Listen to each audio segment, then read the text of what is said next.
Bienvenue à Les Affaires Brassicole, votre balado sur l'entrepreneuriat brassicole du Québec, avec Leonardo Calcagno de Baron Mac.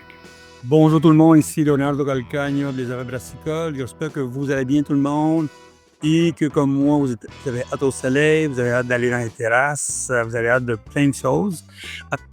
Nous autres, on est déjà dehors, on se promène beaucoup. Avec la gang de Can Management, on est en train de voyager un peu partout à travers le Québec, l'Ontario et les Maritimes. On voit de plus en plus de brasseries, des nouveautés qui s'en viennent, puis bien sûr, beaucoup d'invitations pour le vignoble, des cidreries qui ouvrent, puis on a hâte de voir des nouveaux produits. Comme vous savez, cette année, les canettes, de plus en plus qui s'en sort. Vous allez avoir beaucoup plus de sangria en canette, plus de prêt à boire, de RTD qu'on appelle. Puis, bien sûr, continuez à écouter Baron Mag, puis vous allez trouver tout ça. Merci beaucoup à tout le monde de s'abonner à l'infolette de Baron Mag. Comme je dis, nous autres, on va continuer à écrire comme toujours. Puis, il y a plus de podcasts qui s'en viennent. Puis, comme je disais à quelqu'un il y a pas longtemps, on pense à faire une quotidienne, comme une espèce d'émission quotidienne là-dessus. On a eu des feedbacks là-dessus, le monde aimerait ça. Mais il faut qu'on trouve on va faire ça. Dans pas long, on travaille là-dessus. On aimerait ça en faire un peut-être en début de septembre. Comme vous savez, nous autres, on a commencé une série avec les festivals de vin, de bière, les festivals de bouffe, tout ça. La raison qu'on a commencé avec eux autres, c'est parce qu'ils font partie de l'économie de beaucoup de beaucoup de compagnies de boissons. La boisson, souvent, l'été, c'est un moment important pour eux autres de se faire découvrir. Euh, c'est le meilleur marketing que tu vas avoir au monde, ça va du monde qui vient goûter à tes drinks. Et bien sûr, quand vous allez sur le Baron Mag, la section pro, on a des stratégies pour vous autres, si vous êtes dans l'industrie de la boisson, de comprendre un petit peu comment faire, c'est pas seulement donner de la bière ou du vin, whatever, mais vraiment savoir une stratégie derrière de ça. Un des festivals que le monde du vin me parle beaucoup, c'est le Festival des vins de Saguenay. Moi, je suis allé à Saguenay l'année passée, puis cette année, on va retourner à Saguenay avec Fermentis. Euh, c'est un festival que tout le monde me dit que c'est bien fait. C'est un peu loin, bien sûr, pour le monde de Montréal. Mais tout le monde me dit, c'est un endroit où aller. Ils prennent le centre-ville en soi. C'est, ils ont du bon marketing, du beau design. La programmation est impressionnante. Disons, l'espace qu'ils ont. Et là, ils mangent dans ce coin-là. L'espace vin, l'espace des kiosques, des ateliers, tout ça. Puis, bien sûr, avec le vin, avec les changements qui se passent, avec les tarifs, les affaires-là, on voulait parler avec quelqu'un qui comprenne un petit peu qu'est-ce qui s'en vient avec les festivals de vin, c'est quoi la stratégie en arrière de ça, puis bien sûr, c'est quoi l'impact de l'été, tout ça, puis qu'est-ce qui se passe dans cette industrie-là. So, nous autres, aujourd'hui, on a la chance de parler avec Camille Bellefeuille, qui est vraiment la responsable des marketing et des communications de ce festival-là, qui va se donner cette année au 10 au 12 juillet 2025. Bien sûr, on veut comprendre un petit peu le travail de ça, puis comprendre un petit peu le festival en soi. So, comment ça va? Ça va bien, merci de me recevoir. Écoute, merci de ton temps. Je sais que tu viens d'arriver d'un festival de musique. Ouais, exact. Ouais, ça a très bien été. On a un gros week-end, mais là, on en a fini un, on tombe dans l'autre, puis on s'enligne pour l'été, là. Et ça, c'est la meilleure façon hein, d'aller à ça. Ça a bien été, ça a été un bon festival, le monde était content. Vraiment, on était très, très, très contents de l'achalandage, de la clientèle qui était là. C'est très bien passé. Nice. Comme je disais au début, ton festival, il est connu. C'est un festival très connu. C'est un festival je sais quand j'en parle au monde de Montréal, puis le monde un peu à Terrebonne, il y a un festival à Terrebonne aussi. Je me dis que c'est une sorte de festival c'est là où on veut aller. De plus en plus, des festivals de vin, ça sort. Il y a un nouveau festival à Laval, puis une sortie il y a la deuxième année cette année. Pour nous parler un petit peu du festival, puis c'est quoi la différence que vous avez avec tous les autres festivals qui sont là, à part le ouais, vraiment, c'est une très belle place que vous êtes. Ouais, ben le festival des vins est unique en soi dans le sens où on est en pleine rue au centre-ville de Chicoutimi. On ferme la rue principale, la rue Racine, à Chicoutimi, puis on occupe une portion de 500 mètres avec une cinquantaine de kiosques qui sont aménagés là pendant 3 jours. Hem Puis on reçoit, des agences, des distilleries, des vignobles, beaucoup de vignerons. On reçoit aussi, on a un gros kiosque de fromage d'ici, donc pour les personnes qui ont un petit creux. Donc c'est vraiment, une ambiance, spéciale. Philippe Lapéry aime beaucoup dire qu'on est le plus gros, festival extérieur de vin en Amérique du Nord. On se ramasse, on a de la misère à marcher sur la rue tellement il y a des gens des fois. Fait que c'est vraiment l'ambiance. Je pense que ça va avec la région aussi. Le Saguenay, très accueillant. Puis on aime beaucoup les festivités de ce genre. Donc, c'est vraiment unique dans le sens où on est dehors en plein centre-ville, en plein été. On sait pas pourquoi, mais il fait toujours beau aussi au Festival des Vents. Ouais, on est chanceux. Puis non, c'est vraiment une fête qui est attendue. Pour le monde qui ont jamais été au festival, comme dit, c'est sûr qu'il y a des kiosques, tout ça, combien de produits qu'il y a là-dedans? Parce que vous avez des vraiment je suis allé voir votre liste de l'exposant, elle est impressionnante. Tu sais, il y a des je connais des agences là-dedans qui ont beaucoup, tu sais. Combien on doit s'attendre de pouvoir le goûter ou essayer de goûter chez vous? Ouais, et à chaque année, on dit qu'il y a environ 500 produits ou plus. On a une cinquantaine de kiosques qui sont installés avec chacun, en moyenne, c'est plus ou moins 10 minimum, là, tu sais, 10 bouteilles. Donc, c'est vraiment, vraiment, vraiment très large.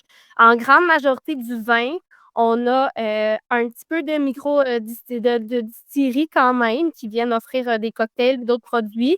Puis, c'est ça, on a les fromages. Donc, c'est vraiment pas, les produits qui manquent au festival. Puis, c'est pratiquement impossible là de faire le tour en fait là. Fait qu'il y en a vraiment pour tous les goûts, toutes les palettes là de vin. Puis votre clientèle, c'est une clientèle très, de votre coin ou c'est une clientèle de partout du Québec qui vient chez vous?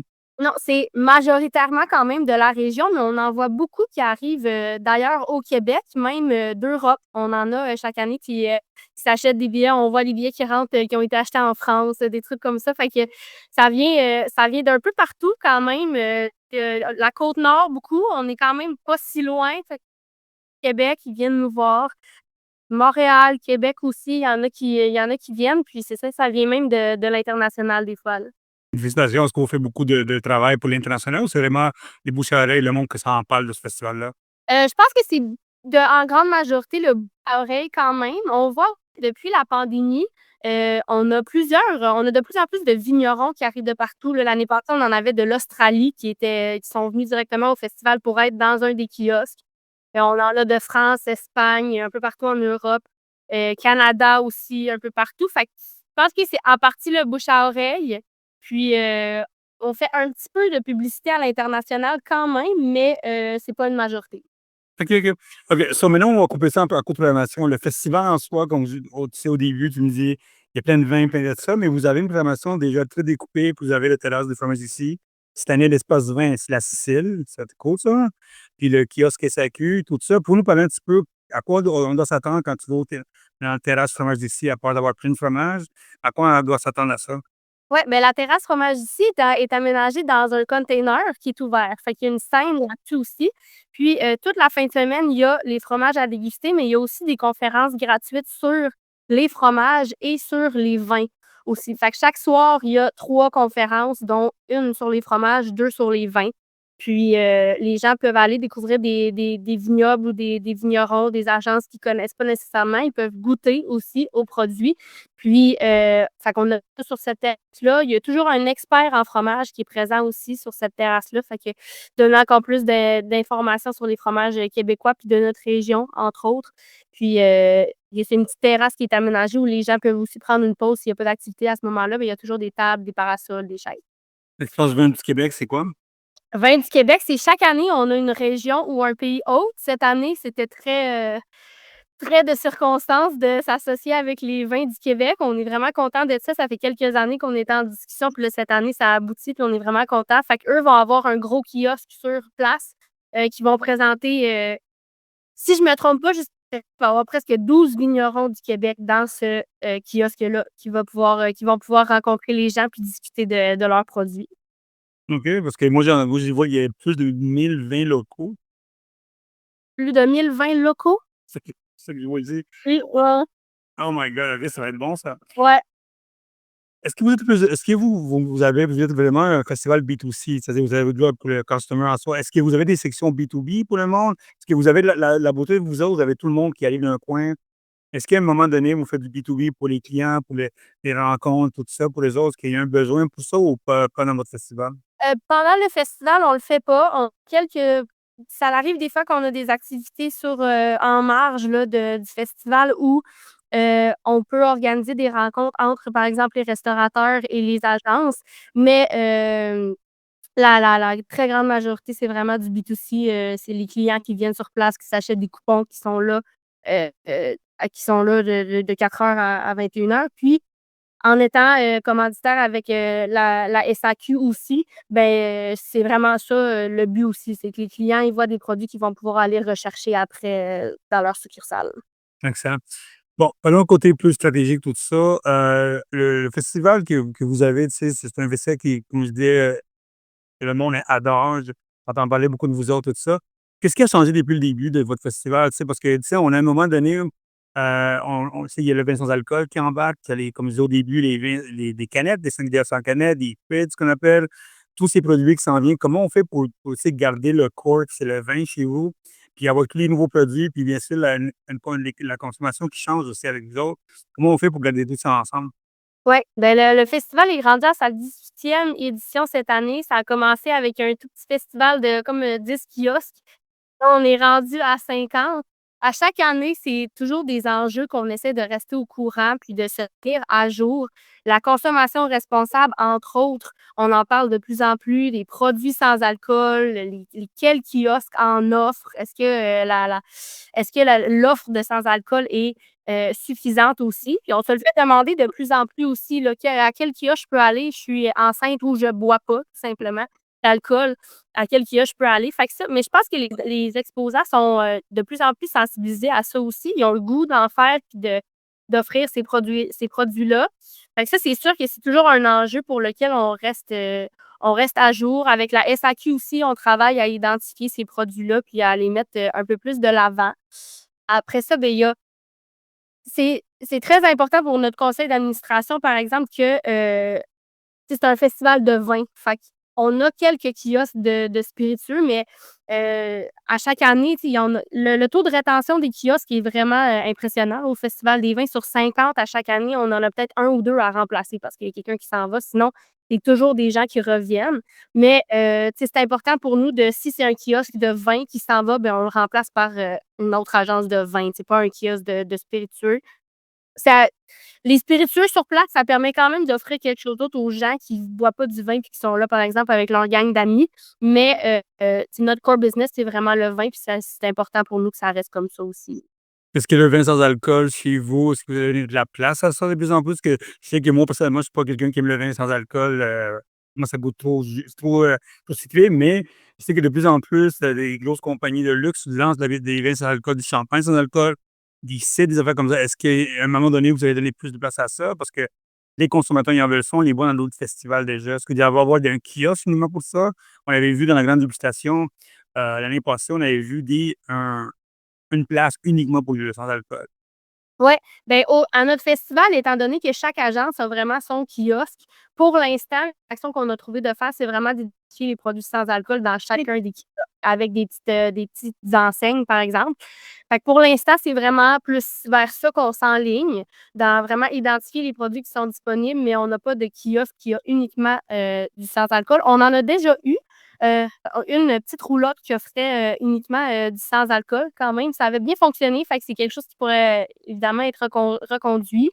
Mais, tu sais, pour l'instant, on invite les agences à ceux qui en ont, puis qui ont des bons produits sans alcool, à les amener, puis à les identifier de ça. Tu sais, moi, j'en offre, j'en ai du sans alcool, puis, venez me voir. Est-ce que vous avez des data, vous autres? Est-ce que vous voyez la différence des consommations depuis 18 ans à peu près? Parce que je sais que quand vous avez commencé il y a 10 ans, il y a 18 ans de ça, c'est sûr que vous avez plus de data, mais tu sais, de plus en plus, les compagnies de boissons ont besoin de data pour savoir qu'est-ce qu'on amène dépendant de ce qu'on est. Est-ce que vous avez créé des façons que le monde comprenne un petit peu, disons, est-ce que les ventes vont être du mode meilleur ou payeur? Est-ce qu'on fait des achats en avance, tout ça? Est-ce que vous avez, avec les sécu, tout ça, est-ce que vous avez commencé à penser à plus de mettre en place de data même pour le côté touristique, sur le voyage, des achats de maison, les achats de location d'appartements, location de tout ça. Est-ce que vous travaillez à long terme du data qui s'en vient pour le c'est pour vos exposants?